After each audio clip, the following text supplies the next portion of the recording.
Okay, good. So I'm Charlene Aldrich, and I'm representing LID tonight. I'd like to introduce Dr. Christy Howard.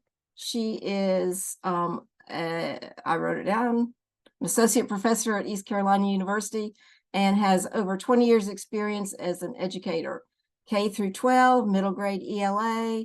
She's been a district curriculum specialist and an instructional coach. I think she's seen literacy from all ends of the spectrum. She's published in the Journal of Literacy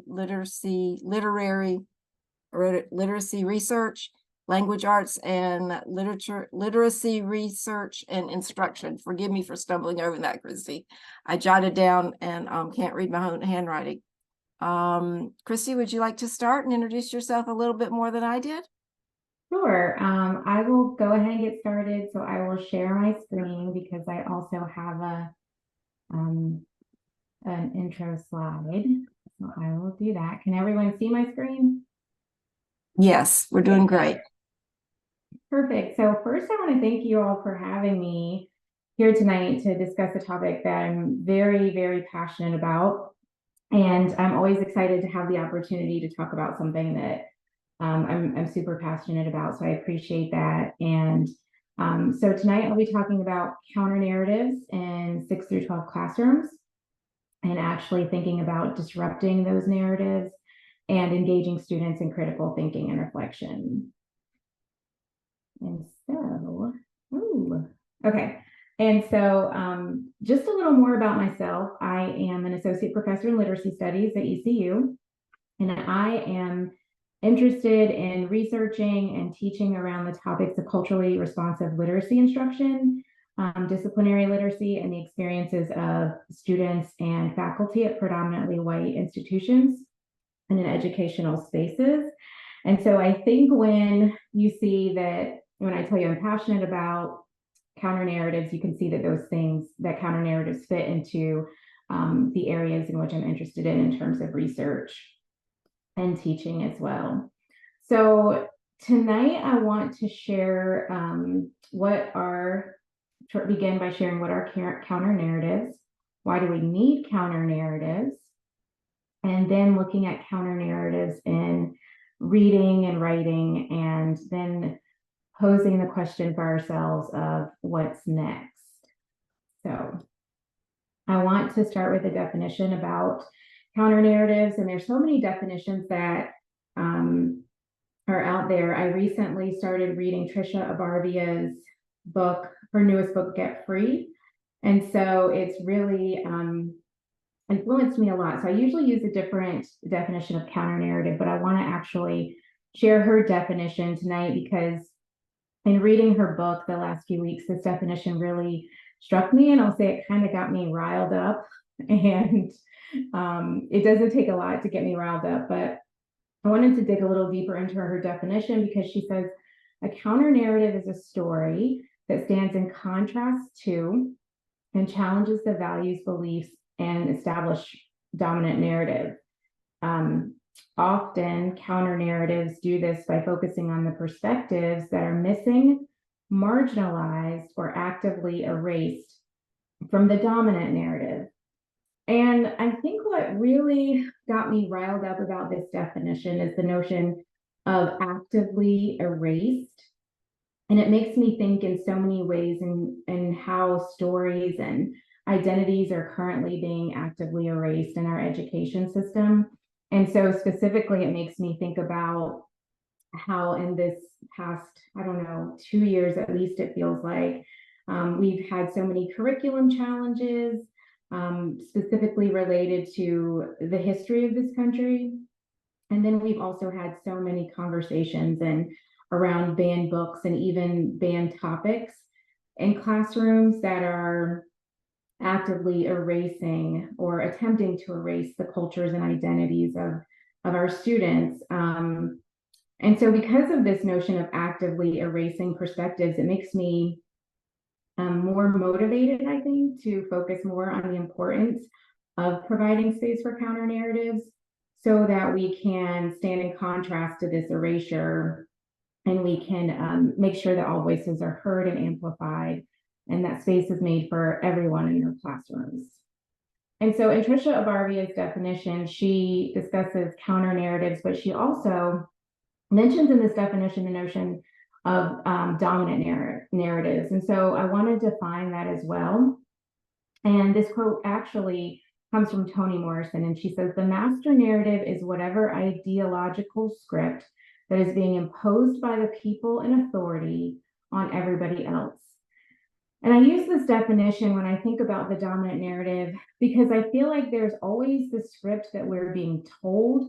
And sometimes it's, we can't say that, we can't say this word, or we can't teach about this particular topic.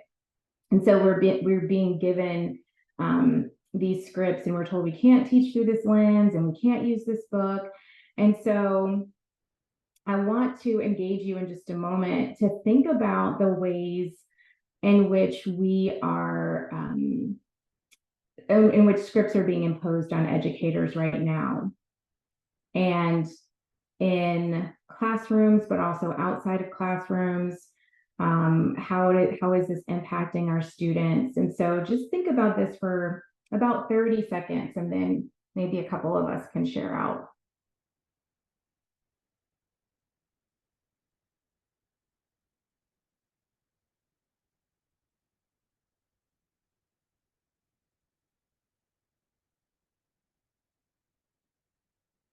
Okay, anybody want to share what they're thinking about this? How are scripts being imposed on education right now?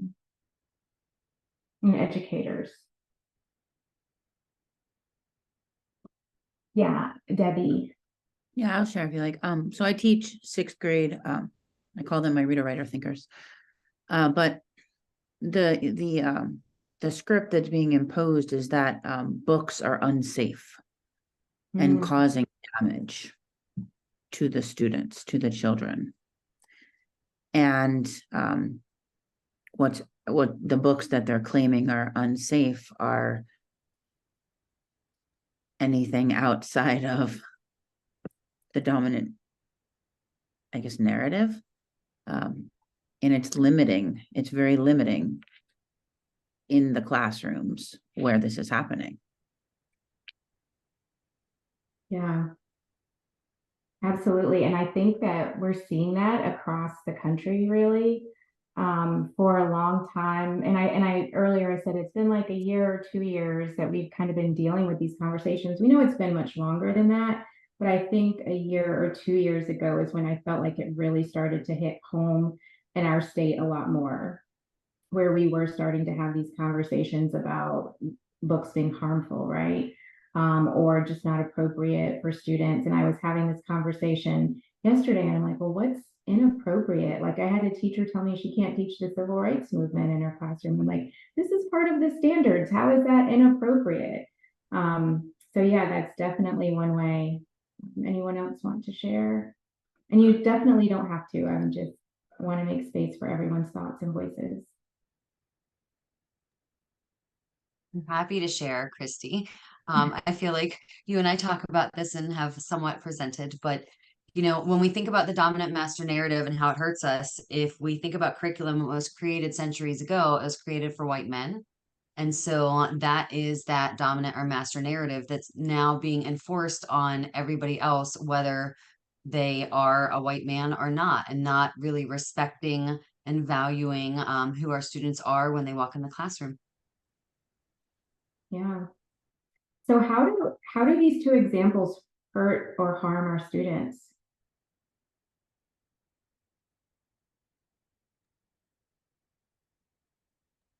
I'll jump in if Asking me. you want. Okay, good. Somebody else.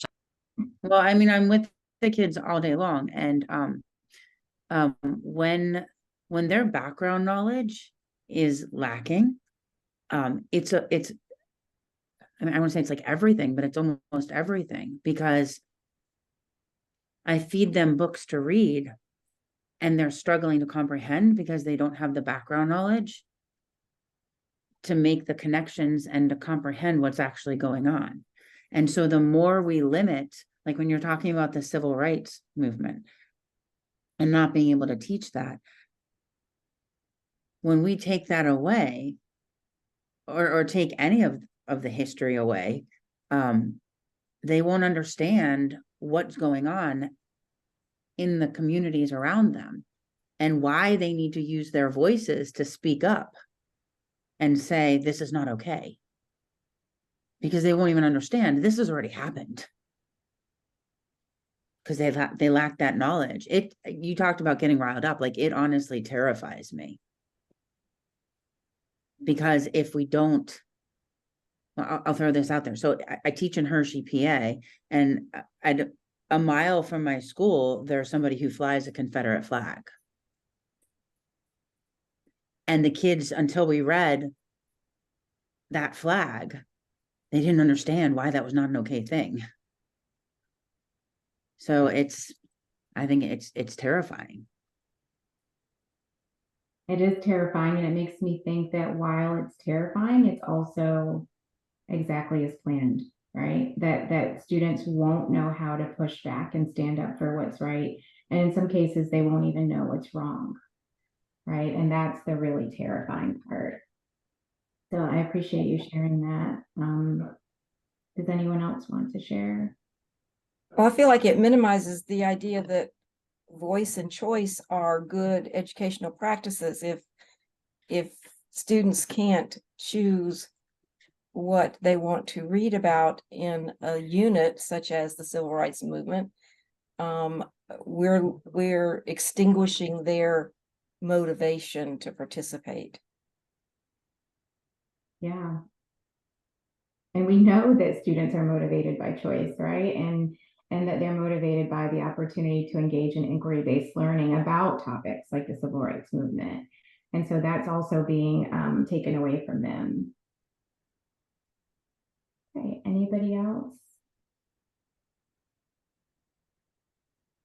Okay, I am going to move on to why we need counter narratives. Like, why is this important? When Rochelle reached out and said, this is our topic, and I thought and she said, we want to talk about why counter narratives are important. And the reason that counter narratives are so important is because stories that only show one perspective can be harmful. And I immediately go to the idea that counter narratives have the opportunity to save lives. And sometimes when I say that, people look at me like I'm being dramatic, right? But based on what, Debbie was just saying, I know at least one person in this room doesn't think I'm being dramatic, because you spoke about the importance of students being able to stand up for what's right. And sometimes that is a life or death situation. And so I know that might be drastic for me to say, and it might seem like a leap for me to say that, but when I think about counter narratives and I think about Adichie's work in The Danger of a Single Story, we've seen firsthand in our world and in our country in particular, how a single story or one perspective can be dangerous. And so, for example, when I think about the idea of only showing one perspective or having a single story, my mind goes directly to Ahmaud Arbery, who's jogging through a neighborhood. And as a Black man, I can't help but to think and to wonder, what was the single story that the men who killed him were telling themselves in that moment? What was the one perspective they had to be thinking about in that moment to be able to see him as a danger, and a danger enough to pull the trigger? And I can't help but to wonder, what was the single story and the only story that we have heard about during the pandemic, when Asian Americans were being brutally attacked in public streets and in broad daylight. When we think about those hate crimes happening, not only during the pandemic, but historically, what is the single story that's there that those people have in their mind that makes them think their actions are okay? And it also makes me think about, I mean, there's so many stories it makes me think about, but also what was the single story that Amy Cooper had to tell herself to call the police on a Black man in the park for bird watching, right? What is her belief about the single story she's telling herself about a Black man bird watching or Black people in general? And so when I think about those single stories and those one perspectives that we have heard about certain groups of people, I think that they're very harmful. And I really believe they can be deadly. And in some of the examples that I have shared, like with the Ahmaud Arbery, or even some Asian Americans were actually not only assaulted, not that that's not bad enough, but they were killed also in some of those attacks. And so when I think of that, I'm not exaggerating and I'm not being dramatic. I'm really thinking about real experiences that have happened in our country and that continue to happen because of dominant narratives or single stories. And so I believe that we need counter narratives so that we can save lives. I think that's the number one reason that we need counter narratives. And I think that counter narratives also serve to challenge the status quo. And this is really important because right now, I think so often we're engaging in this idea that everything we read and everything we've learned has been true, and the way that we're doing things is how we should keep doing things. And I think about it not only in literacy classrooms, I think about it in terms of discipline all the time. We have these zero discipline policies in schools, and kids are suspended and on a regular and consistent basis. And these are, and when we're questioning the whys, we're being told, oh, this is just the way it is. And I say, let's examine these policies that can be harmful. Let's engage in counter stories because they can help to amplify the experiences of students and students that are silenced, but also in our communities where people are silenced. And so I think providing these counter stories helps to amplify voices of students as well as community. And we also, they help us to engage in a world and be more responsible for how we interact in the world. I think that when I give the examples of how counter narratives can be harmful, this ties into that idea because we have to be responsible. We have to be knowledgeable enough to not cause harm. And I think that counter narratives and counter stories help us to be able to do that. So when I think about the idea that counter stories also help us to disrupt deficit perspectives and harmful narratives, I always think about, I don't know if y'all remember this, but Laura Ingraham said about LeBron James that he should just shut up and dribble. And so there are big news stories for weeks about her saying this to him because he's an athlete and she felt like athletes should just play ball, right? And so when I think about this quote, I think about how that dominant narrative is not only harmful to LeBron James or to any athlete, it's really harmful to our students as well. When I'm watching sports with my husband, I always want to know the stories. I want to know, hey, does this guy have a kid? Is he married? Like, what's his outside life? I want to know who he is off the field. And my husband will go on social media and he'll show me pictures of the athletes with their families or videos. And the other day he pulled up Joshua Dobbs, who's a current Vikings quarterback right now. And he's also an aerospace engineer. And I thought about how he is really disrupting these deficit perspectives of athletes because we have this notion, the dominant narrative is that athletes aren't smart. They should just play ball. They should just get out there on the field and do what they're good at. So I wanted to look up Joshua Dobbs a little bit. And as I started to do that, I learned about Leland Melvin. And Leland Melvin is the actual first NFL player to also become a NASA scientist. And so he has been to space twice. And he has this amazing quote, and he says, when I was growing up, I can move my picture here for a minute. When I was growing up, some of the teachers said, uh-oh, thanks.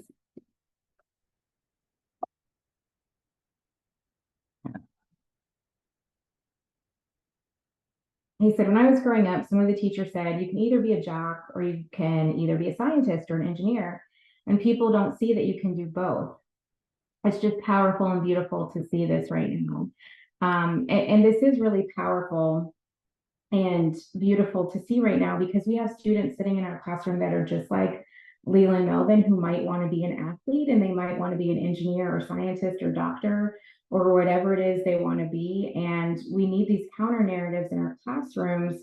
We need the story of Joshua Dobbs. We need the story of Leland Martin to disrupt these deficit, harmful perspectives and show our students that they can be anything and everything that they want to be. And so when we look at these two examples of counter narratives disrupting deficit perspectives, how might these two counter stories be important in a history, science, or even PE classroom? Oops, I'm sorry.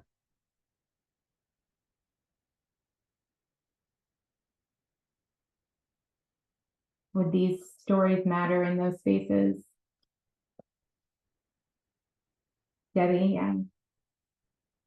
So it makes me think about something my therapist talks about a lot is whole and part, right? She's like, part of you feels this, and part of you feels this, and part of you. And it's kind of why I call my students the reader, writer, thinkers, because they don't do just one. And so when like I'll speak in the thinking about the students, when our students can see that they're not just one of anything, you know, like sometimes they're a basketball player and sometimes they're an aerospace engineer, you know, and sometimes they're a friend and sometimes they're a dog walker, you know, and sometimes they're out in space. And so I think in terms of what it does in that space is that like it creates space for students, humans of all ages, to be many things. And it's making me like, I teach the kids, we read widely. And it's because of what you're saying, right? We read widely so that we understand multiple, well, as many perspectives as we can. And that it's not the same for everybody. And when we do that, we build empathy. So like even the guys you have on the screen, I mean, I would argue the more you are, the more pieces you are, the more empathetic you are. In theory, I think that makes sense because you're seeing things from so many different perspectives. Absolutely. And I fully, and I was just, I don't know if that fully answers what you asked, but that's what kept going through my head. Yeah, and that's so powerful and so important when you're saying like we don't have to just be one thing.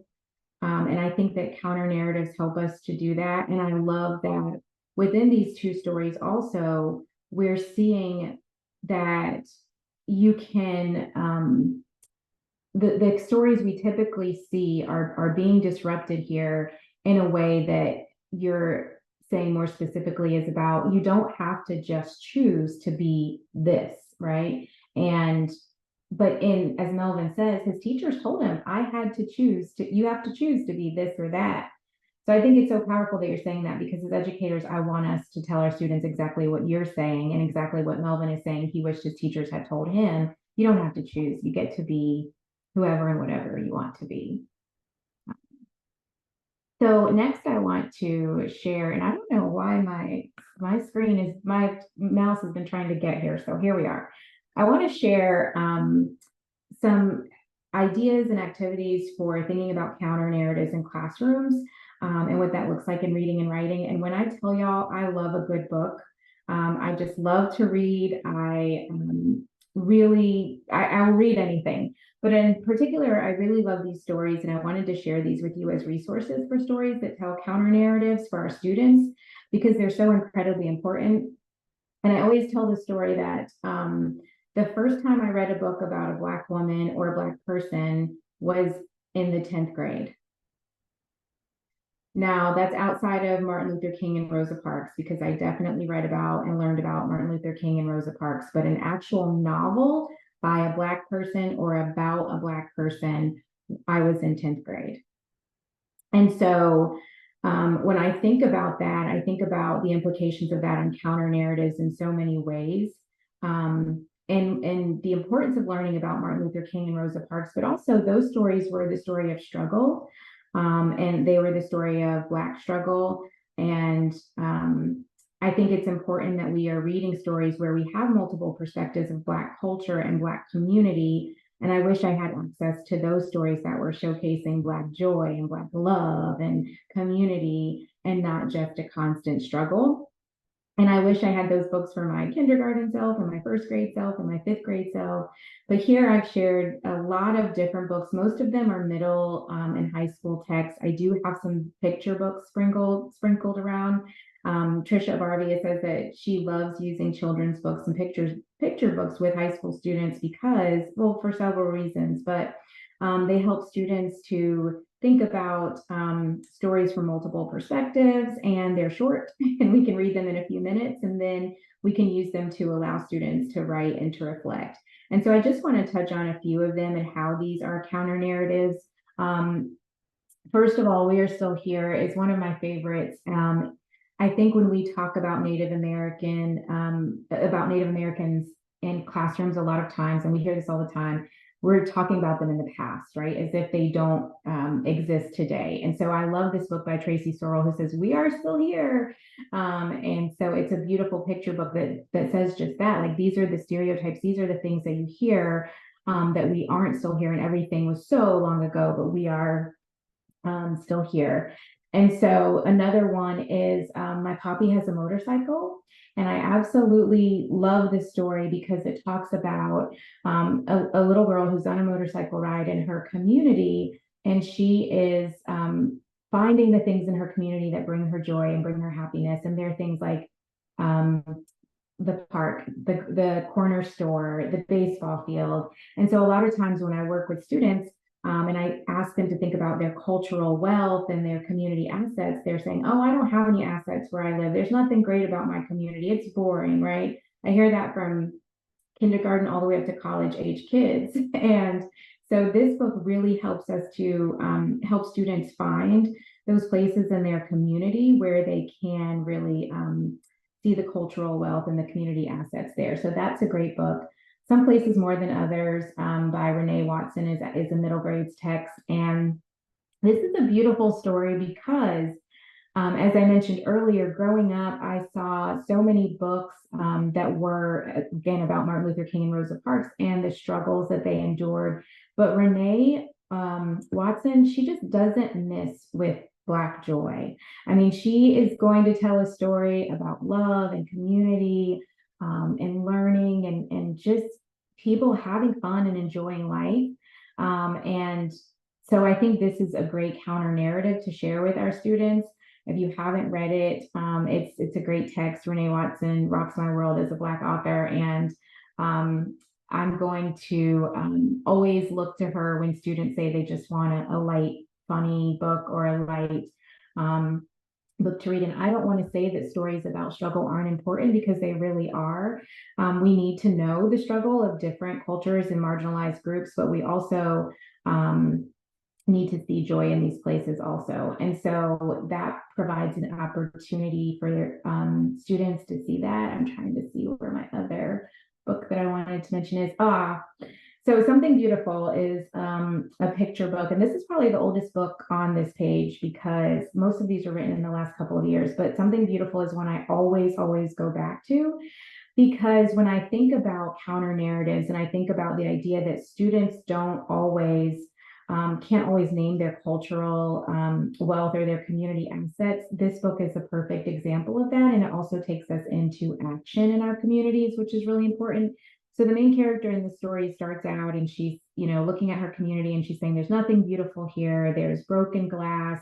The courtyard's dirty. There's no garden. And so she begins to go around her community and she's asking people, she's saying, I want to try to find something beautiful here. So she goes to the local diner and the owner makes her a fried fish sandwich. And the owner says, there's nothing more beautiful than my fried fish sandwich. And so she sits down and she eats the sandwich. She then goes to the fruit stand, she goes to the basketball court, she goes to the park, and she finds all of these wonderful things.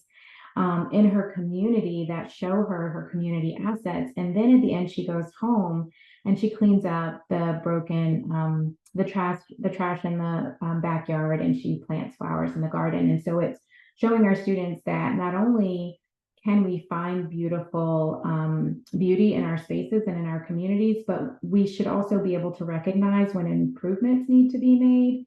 And so then to create a counter narrative of that space by improving it or working to change it. And so that story just seems to have all the pieces of a counter narrative, especially when we think about counter narratives in spaces and places.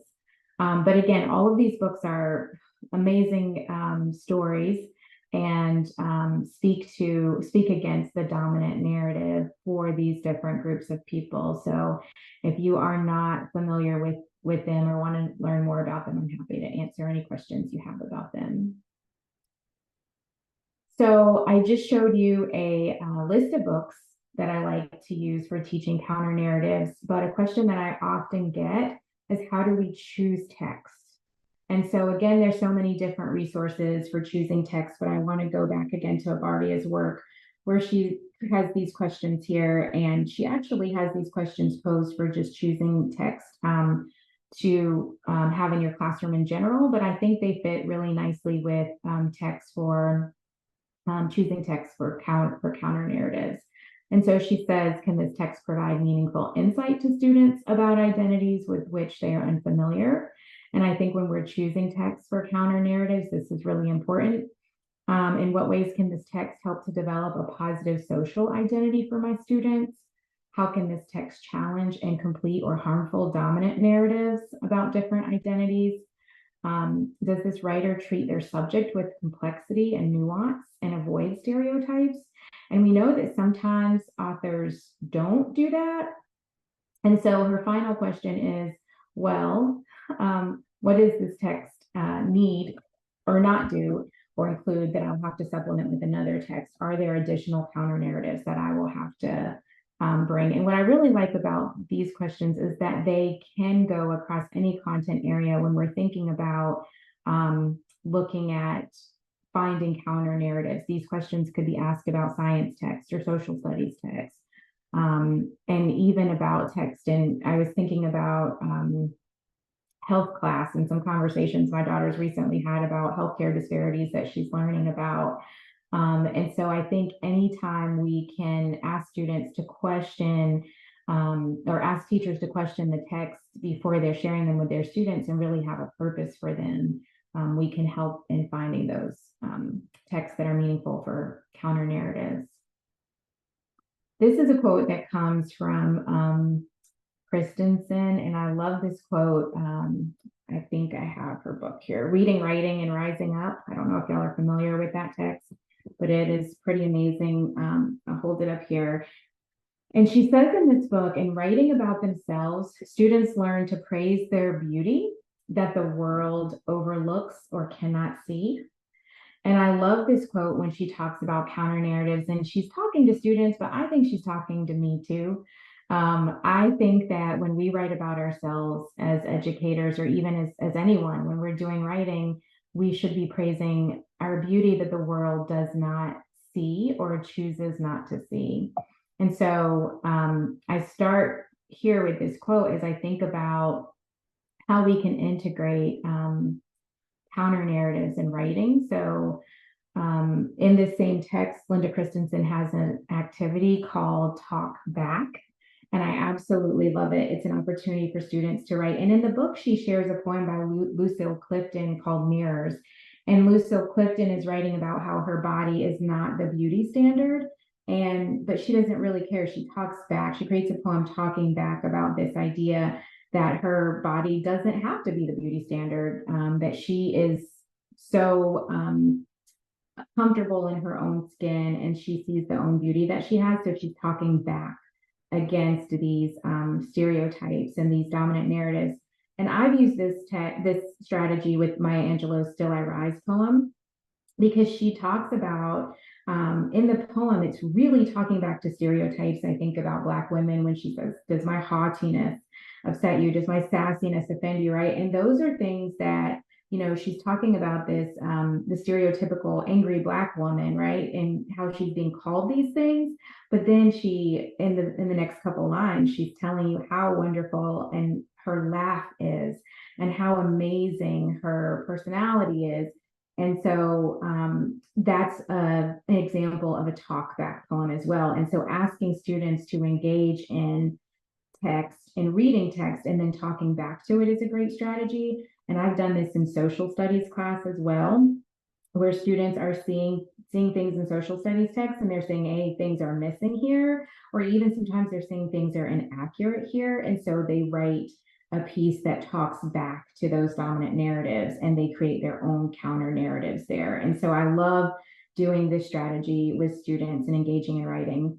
And then visual autobiographies as counter narratives. I've done this with students, again, across content areas where they are writing, creating autobiographies about themselves, in some cases where they're doing multi-genre projects and drawings and photos and poetry, writing, all of it. But I've also done this where they do visual biographies as counter narratives in classes where they might have read about a particular person in history, and now they're going to do a visual biography as a counter narrative, doing the same thing, a multi-genre project, photos, drawings. And then also asking students to examine and explore their cultural wealth and community assets, like I talked about with the text, Something Beautiful, and then sharing identities and stories through poetry, letters, and songs and videos. And I think about all of the ways that we have used and heard counter narratives historically. And I think Martin Luther King is a perfect example in his letters that he's written. Those are counter narratives to the stories that we've told or heard about the civil rights movement, for example, or about the role of Black people in the civil rights movement. Showing students that songs can also be counter narratives, and sometimes some of their favorite songs are counter narratives, and thinking about how we react to music and how it can represent us has been really powerful in thinking about counter narratives in the reading and writing process also. So the next thing that I want to share are some additional strategies that across content areas that we can use to engage students with counter narratives. So with teachers and with students, I've used paired text, one text representing the dominant narrative and one text representing counter narratives, and having students explore that. When introducing a new unit in biology or geometry or any content area, presenting students with biographies of the scientists, writers, and mathematicians, historians, artists that reflect our students' identities. And this is really powerful for me because, as I mentioned, I was in 10th grade before I ever read a book by a Black woman. And so I didn't think that I could be a writer. I loved to write. I was an avid writer and avid reader, but I never thought anyone would want to read anything I wrote because I hadn't seen anything written by a Black person. And then I also thought no one would want to read about my life or my experiences because I hadn't read anything like that growing up.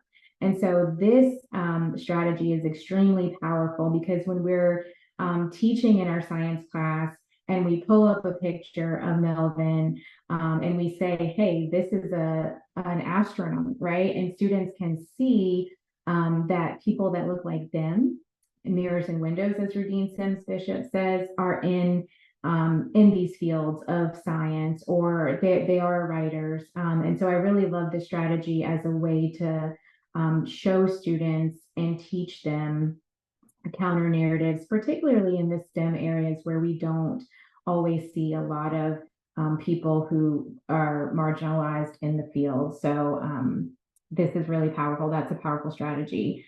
The 360 approach is a strategy that I have used and co-teaching with our history professor and one of our history professors at ECU. And it's a process where students identify their perspectives on a topic, and they get to choose their topic. And we've done this in social studies class. So it might be they're looking at the civil rights movement, they're looking at the Holocaust, and they're kind of getting together and gathering their perspectives, and then they engage in this investigation where they're looking at multiple perspectives on this particular issue, and then they come back together and they reevaluate and they see the counter narratives that were there, and they see how different the dominant narrative is from these multiple perspectives, which is really powerful too, because they're like, why didn't I ever learn this? Why didn't I ever know this? And so they're getting to, again, make that choice.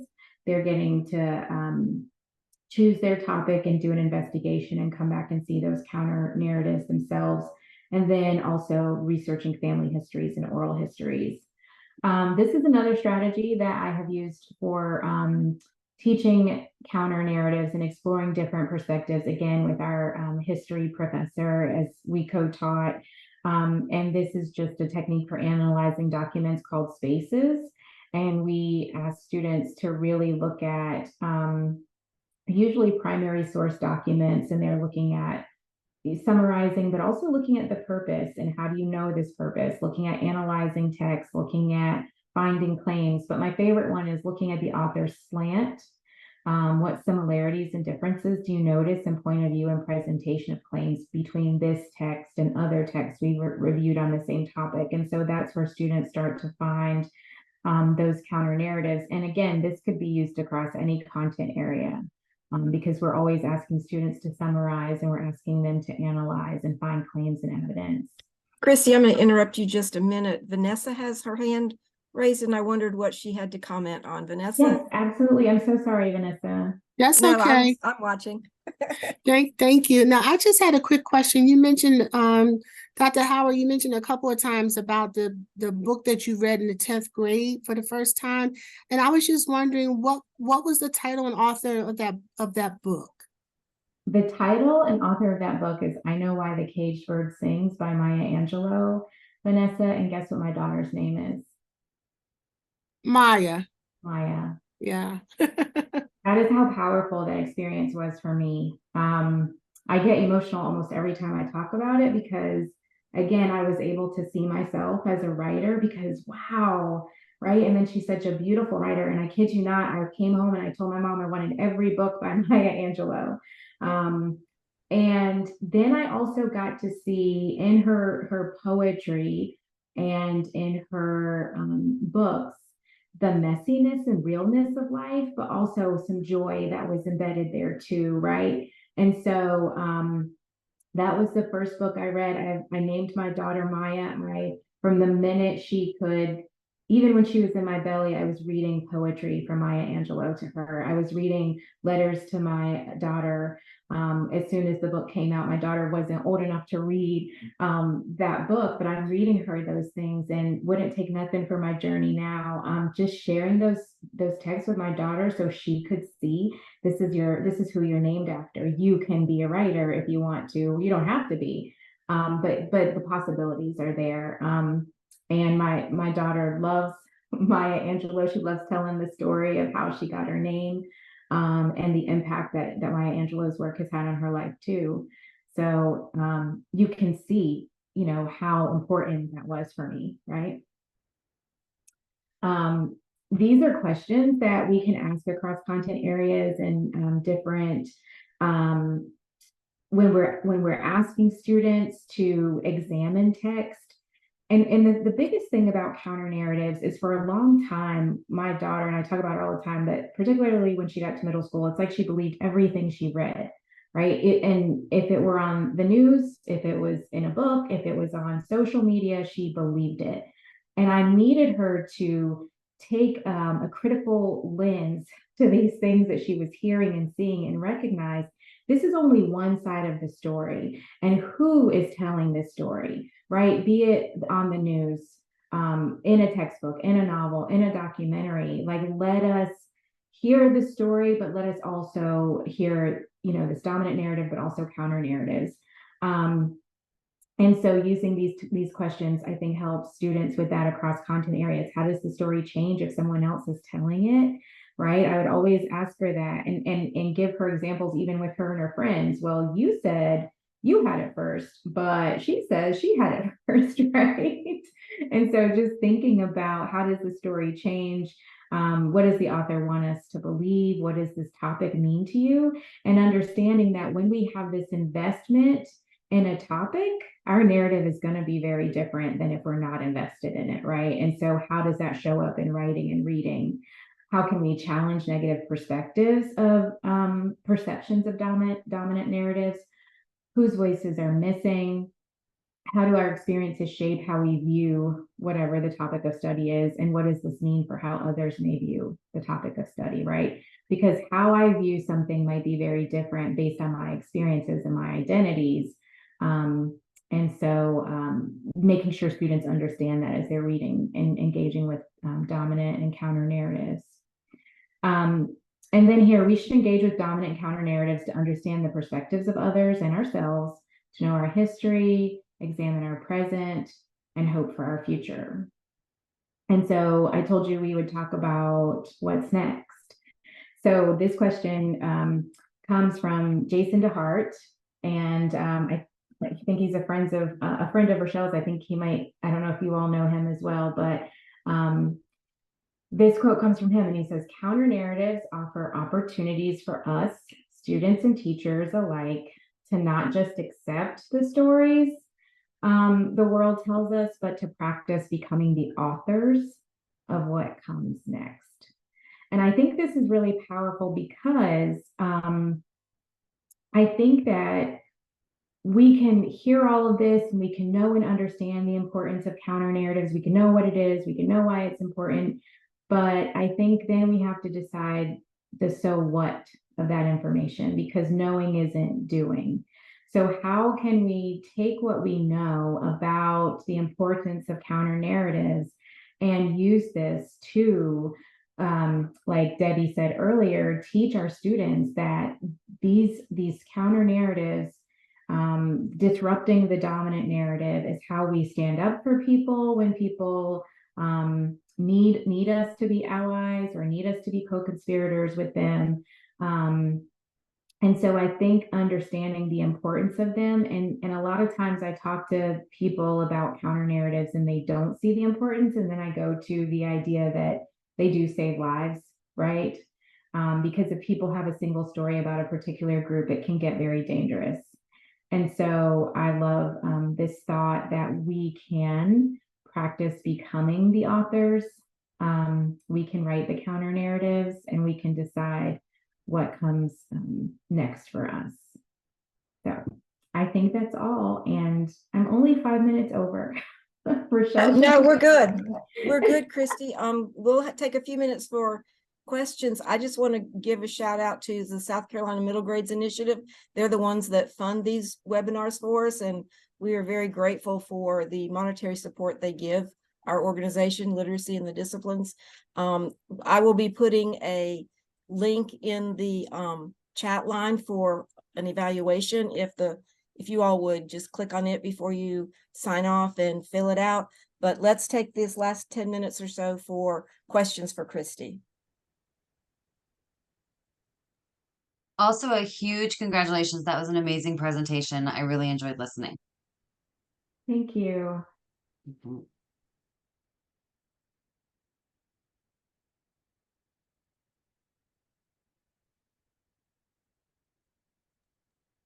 Christy, can you see the chat since you're still sharing? If you want to unshare, that way, there you go. And then you can see the comment coming through. I did post a couple comments, but I also wanted to mention that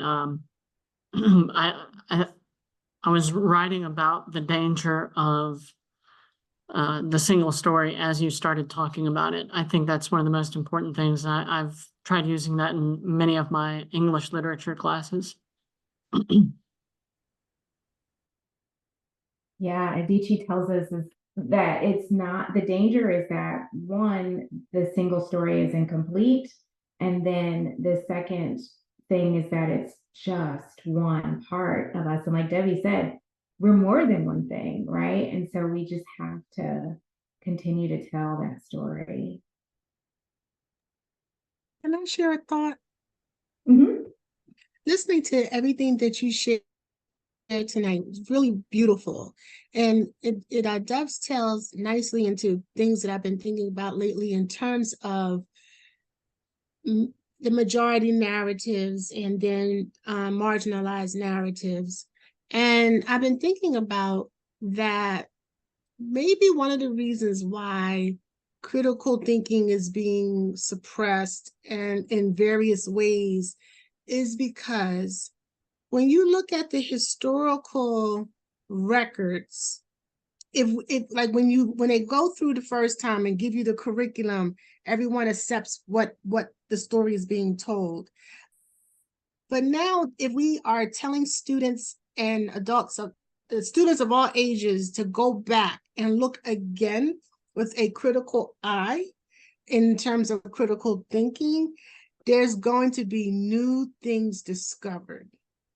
And those new things are going to be ways in which quote unquote marginalized people were actually quite present in history and documented as such.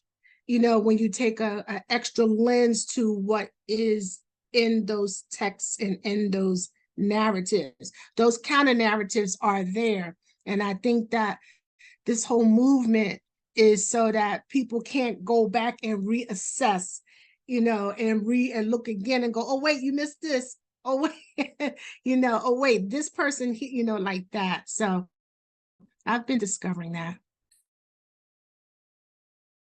Vanessa, I think that's so important, and it makes me think about the work that I've been doing on learning my own family history, and where both of my grandmothers have passed away, and I just hate that I didn't start this work before that, because I know there's so many stories that are now gone with them, or so much of my history that I don't know. And so I've been going to my oldest aunts and my oldest uncles and asking them and trying to gain this information, because I want the stories. I want those counter narratives. I know what I've been told, you know, about our people. I know what I've been told about our history, but I want to, and I should have a long time ago. And it's been 8 years since my last grandmother passed. And right after that, I started trying to put the pieces together.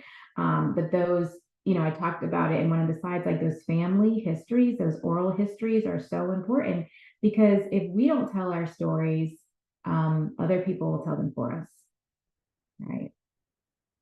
And we know they may not be right. Yeah. And that's a very, very good point, Christy, that other people will tell our stories for us. And I think that that's probably a really good note to end on with the, unless somebody has another comment, because that's what I feel like I need to take away from here. I need to be more comfortable sharing my story and really listen and ask for other people's stories, so that my eyes continue to open further and further. Any other comments, questions? Yes, Debbie's hand up. And I want to say thank you. Oh, yes. Anybody else? Yes. Thank you, Christy, so much for sharing your time. I appreciate everybody that signed up for it. I know this has been a valuable conversation for us, and just to hear Christy's passion about it inspires me. I did wonder, and I didn't, and feel free to say no, of course. So I train some of my students to be literacy leaders, where we go and then teach reading to the younger students. Mm-hmm. And part of that, like, I would like to share a lot of what you just shared with them, because they're going to be choosing. Now, we have a very extensive, it's kind of an obsession, like, collection of books in my classroom. But I want to make sure that they are choosing wisely when they do that. Would you be willing to share your slides or parts of your slides? Or I won't use them for anything other than my students, to teach them, look, this is the learning I went to, and this is what I'm sharing with you for the same reason. Absolutely. I can send them to Rochelle or whoever will share them with you all. I don't mind sharing them at all. Well, thank you. Yeah, Debbie, I want to say, the recording. Sorry. oh, go ahead. The I was recording gonna is say, also going to be, This needs to be all over the place. Like what you just shared, I'm a white woman. And I that's my opening line with the students at the beginning of the year, as I'm standing there with the books that I've read over the summer, which are where I was not a 50-year-old white woman in any of my books. Cause I tell them I walk that every day. I don't need to read it. Right. Like one of the books here. So there's one book I'm reading right now. Let's see how I can get it in there. And I told them, because I'm also not Mexican and I don't live with 11 people in my house. So I want to read this. But then the other book you had up there. Yes, yes. Right, because, right, and I read it and then I feed it to the kids, but,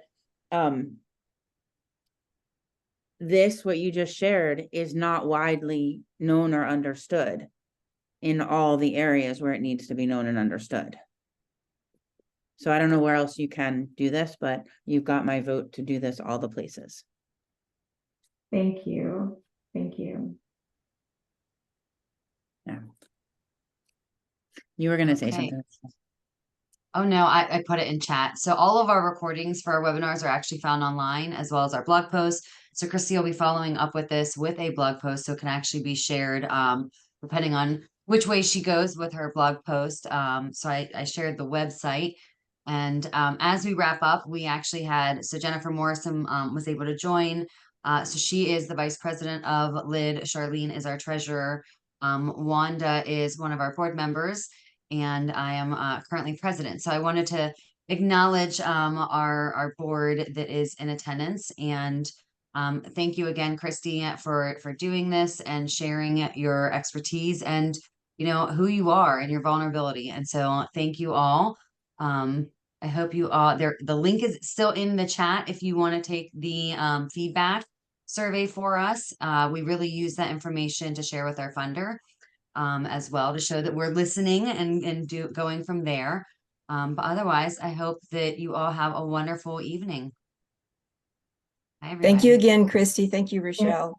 Thank y'all for having me. Thanks. I'm going to end it. Thank you.